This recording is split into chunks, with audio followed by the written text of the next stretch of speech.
Okay, let's look at anger today. So this podcast / YouTube video, we always do both, if you didn't know, it's all about anger.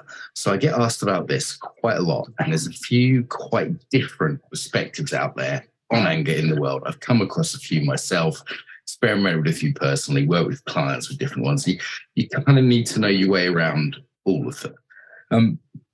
Notice your sort of instinctive, intuitive, conditioned response. As soon as we start talking about anger, a lot of you will be like, anger bad. Others of you, however, will be like, no, anger good. Anger must be good. And I would say, neither of these habitual / conditioned responses is necessarily particularly helpful.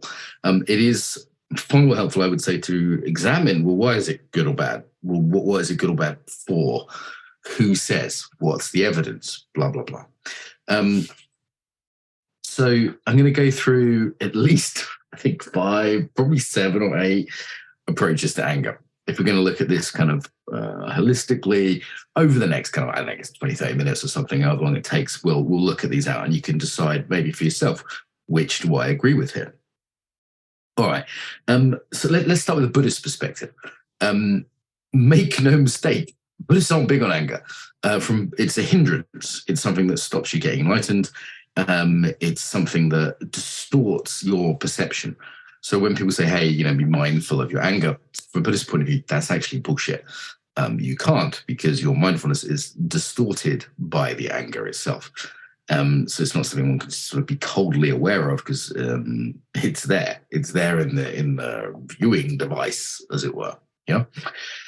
So Buddhists are pretty negative on anger in terms of, they might call it aversion, and they might also see it not just sort of hate or rage, but right down to sort of a mild annoyance, even something like boredom, like the present moment not being quite right, that minor irritation, that slight pushing away of experience. So from a Buddhist point of view, that this would all be under the title of aversion, which interestingly also includes fear. We look at it physiologically in a bit, we'll see that fear and anger are sort of the same thing, but in 2 directions. Like, don't like it, got to either get away from it or destroy it. Make a note there. Okay, so Buddhists would even say, you'll hear quite extreme things like, a moment of anger destroys 10,000 years of practice, sort of quite hardcore things. And from a Buddhist point of view, it's certainly not helping with the clarity of mind. I say also they understand that it's not helpful ethically. So at no point, very, very rare would you hear someone said, oh, I'm so glad I was angry because I treated that person much better, more kindly. Sort of an exception to this, which we'll come to in a bit. But on the whole, you don't like being around angry people. The other thing Buddhists point out is it's unpleasant, as opposed to attachment, which can be pleasant. So it's really a poison, is how the Buddhists look at it. And if you're going, oh yeah, but just hold on, I'd say just take this on board. I say this is someone who's perhaps habitually inclined towards anger, and from a Buddhist model and various other personality models going back to the ancient Greeks. This was it bile or whatever their personality model was, disagreeableness in the modern ocean kind of model. This is something people can be inclined towards, but in my experiences, it doesn't add to my life. It doesn't add to my ethics, to my clarity of mind, to my wisdom, to my kindness. So I think there's something in this Buddhist point of view, even if it perhaps needs some caveats or some other side steps. And Arjun Sona, Sona, is very good on this on YouTube, and he's quite scathing about modern psychology, which is much more recent than Buddhism, much more less thought through in many ways. And he's quite scathing about how modern psychology would say, no, we shouldn't repress anything. Anger is healthy. So a sort of psychodynamic view on it is something we shouldn't repress, something that if we push down can make us ill. This is in opposition, frankly, just straight opposition to a Buddhist point, which says that anger itself is a poison that will make us ill. Whereas a sort of psychodynamic point of view, is that repressing it, denying it, pushing it down, that will make us ill. And it will come out in all kinds of weird ways. And, there's certainly some truth in this, like the sort of yoga teaching is like, I'm not angry. And you can see the tension and what it does to the body, and it coming out sideways, and all sorts of microaggressions and all sorts of other things. So I think the psychodynamic view that repressing anger can be unhealthy, and this is something this sort of modern civilized person has to do. Freud talked about the anal stage in anger being uptight and it bottling up and coming out. There maybe there's something in that too. Just in terms of my own bias, I think I lean towards a Buddhist perspective, having reflected upon this very deeply. So what else is maybe needed there? Because I can already hear the yeah buts from listeners. One would be, you can say anger is a signal. So what's it a signal of? So I would say it's a signal of a boundary being crossed, or a signal we're being abused in some way. This is actually incredibly useful to be aware of, perhaps not to dwell in it, but to go, oh shit, look at that, I'm angry. Maybe something's going on that's not okay. And this is perhaps where it has an ethical use, not so much in that it makes us smarter or kind of towards anyone else, but it can make us look after ourselves. And you'll see this even in a dog. If a dog's sleeping and you try and sort of move them out of their bed, they'll be like, fuck off, I'm trying to get my needs met here. So kind of one perspective on this is it's a warning signal, it's a red light saying, hey, something's going on that's not okay. And I think there's definitely some truth in that. And that's maybe the small caveat to the kind of Buddhist point of view for me. What else we could say, nonviolent communication point of view, they actually say anger is a secondary emotion. And it often is, though I think therapists can overstate this. People can be scared, they're not okay with the fear, so they cover it with anger. Yeah, they're not okay with the shame. This is very common amongst men. You'll see this shame with something, so they'll cover it in anger because it's a more acceptable emotion, particularly for guys, particularly in certain cultures, though not all, being one where it's not so acceptable. This idea that also from nonviolent communication, that anger can come from judgment, I think is very interesting. That it's not necessarily about needs being met or unmet, but it's actually about judgment. And you'll definitely notice this as a meditator, that you can make yourself sustained angry.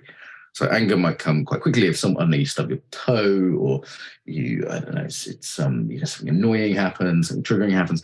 But it generally goes pretty quickly unless you have a thought of that shouldn't have happened. It's kind of like reality is wrong, or a judgment about someone else. They're a bad person. So in this way, anger links to our kind of moral sense. And the NVC people are quite hard on this, sort of saying, they say you should, the irony of it.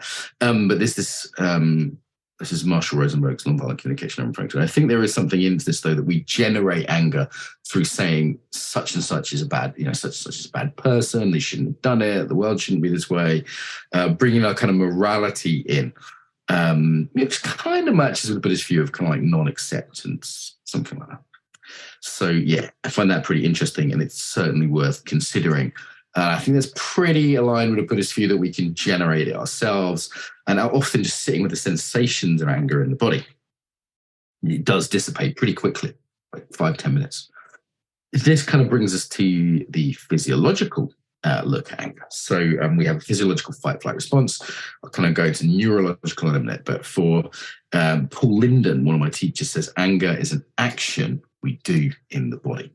Action we do in the body, and there's truth to that it's maybe unconsciously done, but there's a physicality to it that normally involves a loss of balance, normally forwards, normally involves tensions and muscular tension, particularly certain areas like eyes, jaw, chest, fists, you'll see, but really the whole of the core line, the whole disruption to the breathing, either tightened or like more kind of forced, more kind of pushed and pulled in the upper chest and the lower belly. The whole of the core line, from the pelvic floor, certainly the abdomen, the chest, the throat. You hear their voice change with anger, the eyes, even up to the subtle muscles around the skull, actually. But particularly the mouth, the belly. And if you want to intervene in that, actually just relaxing the mouth or belly can just take the sting out of anger completely. Relaxing the eyes, the peripherals, another one. So anger being an action we do here.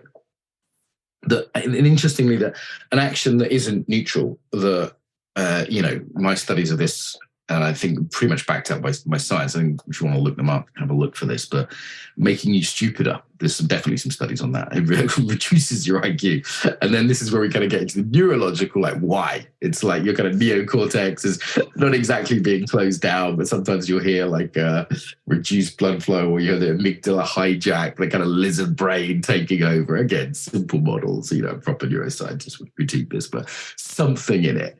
Certain different areas of the brain lighten up, but it's also not just neurological. People love neuroscience these days. It's very fashionable, but it's also, for example, adrenaline, cortisol, noradrenaline. There are chemicals involved in it. If I were to shoot you full of these chemicals, you might well feel angry. Yeah. So fight or flight, making us less smart, less creative. This is interesting. It makes people conservative. Fear and anger.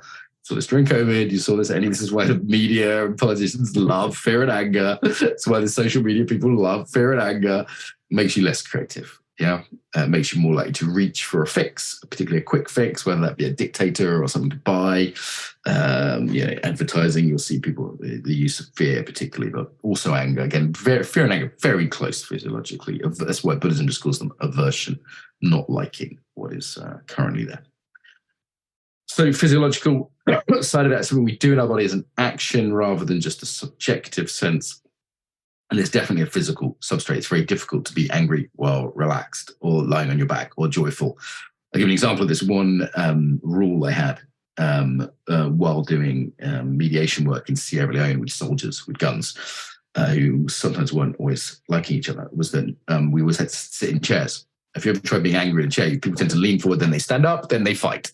So the rule was always like, we have to stay sitting down. If you stand up, that's the end of the conversation, because it just escalates unpleasantly once that happens. Equally, other physiological factors like pain.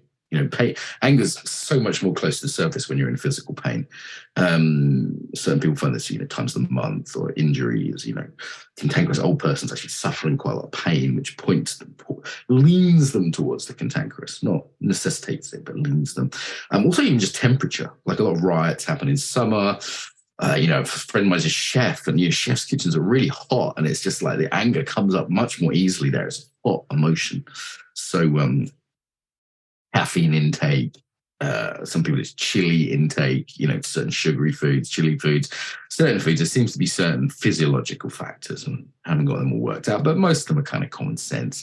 Lack of sleep, would be a super, super easy one. Like if you want to be a nicer person, sleep more is generally advice. I know I'm very hangry and cranky when I haven't slept and when I haven't eaten, those kind of things.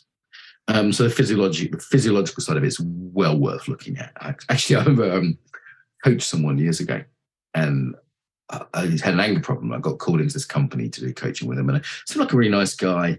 We're going through all this psychology. I'm teaching him to meditate, all these good things, I thought would help. And then we've been there about an hour, and I'm noticing he's on his 5th cup of coffee. And I said, John, let's call him John. I said, John, how much coffee do you have a day? He's like, oh, about 20 cups. I was like, what? Of course you're angry. And there's a physiological, just it's not a good influence there. Yeah. And we can also look at the cultural factors here. I kind of mentioned it's more or less whether anger is okay or not and how you can express it.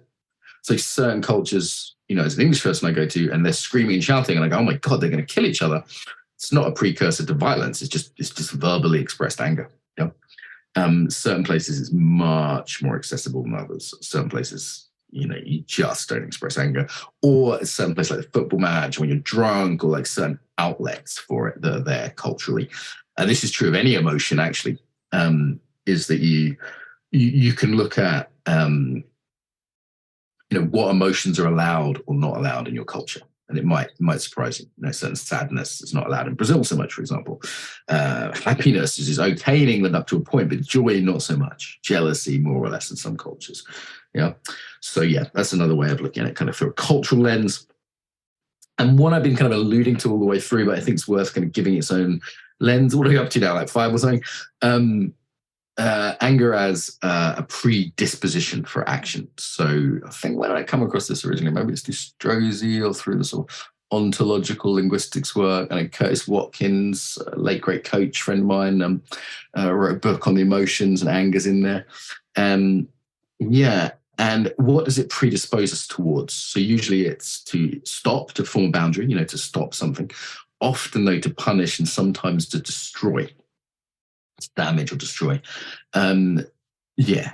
And the interesting thing here is that we talk about emotions like we're all talking about the same thing. It's a little bit like the color blue. How do you know your blue is my blue, green or yellow or whatever, right? How do you know we're seeing the same thing? But this is even more important with emotions. What you call anger, I might call fierceness, or I might call rage, I might call hate.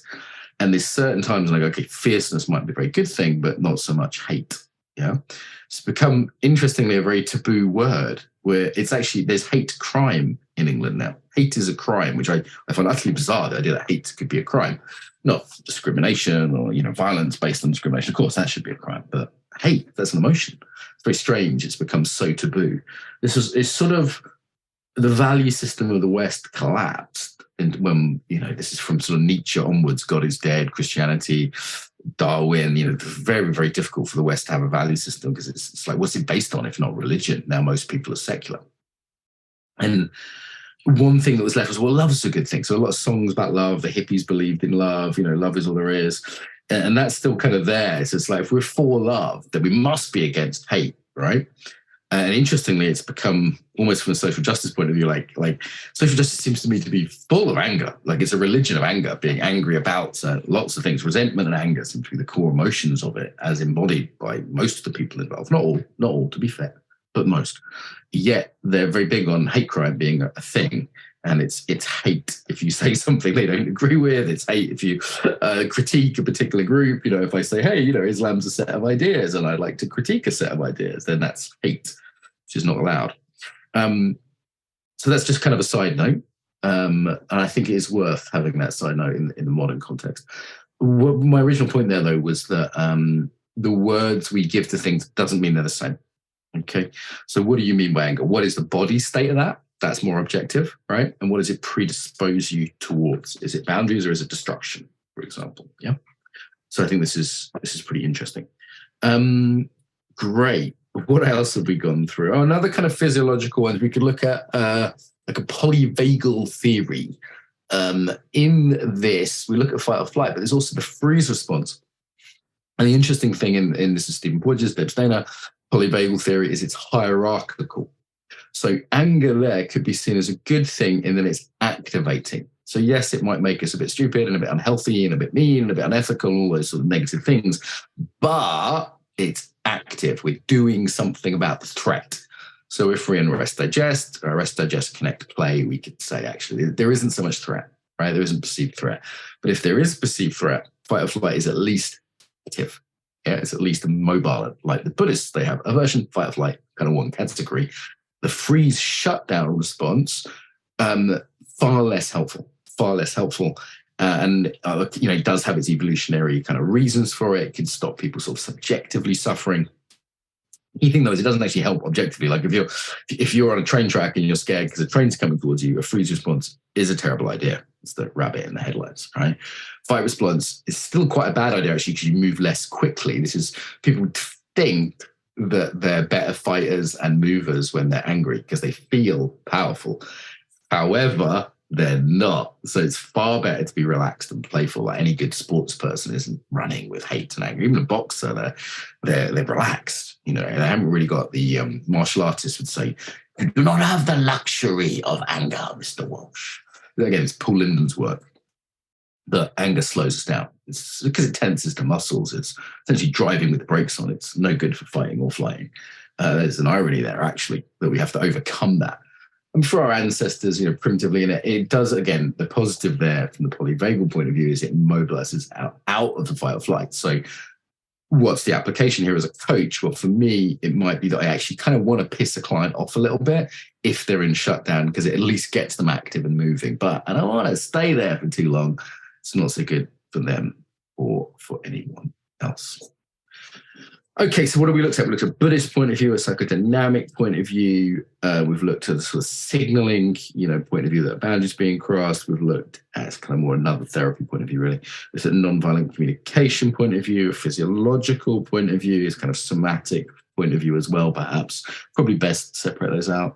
And this hierarchical point of view.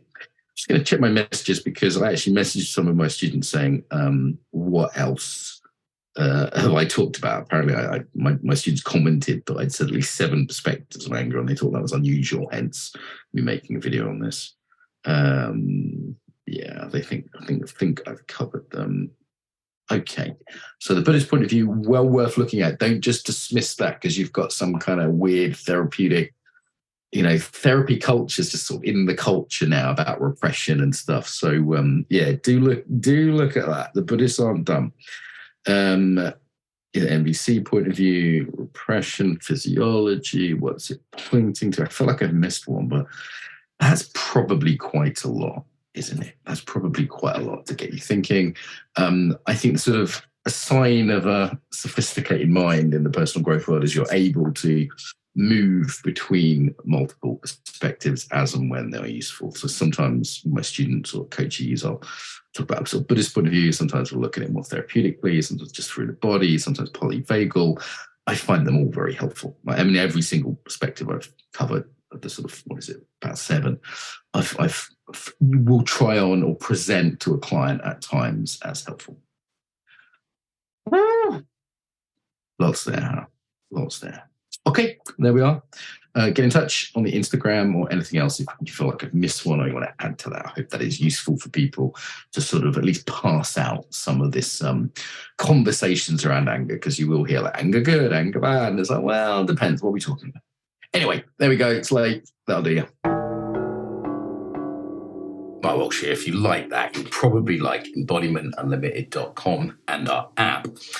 So on both of these things, you can get a bunch of podcasts that aren't available here, some exclusive ones with some big names, some people you'll probably recognize that are over there. There's a copy of my book, PDF of my first book on embodiment, which seems to people like. Sold quite a few copies on Amazon, but there's a free copy there. What else is there? Loads of videos of me coaching embodiment, resources on trauma, on meditation, on yoga. And you can also chat to people without going on Facebook or any of that nonsense. So if you want to chat embodiment with people, that's there. And it's on the embodimentunlimited.com, all free, and the app available at the App Store and all that good stuff. So if you like this, do check those out.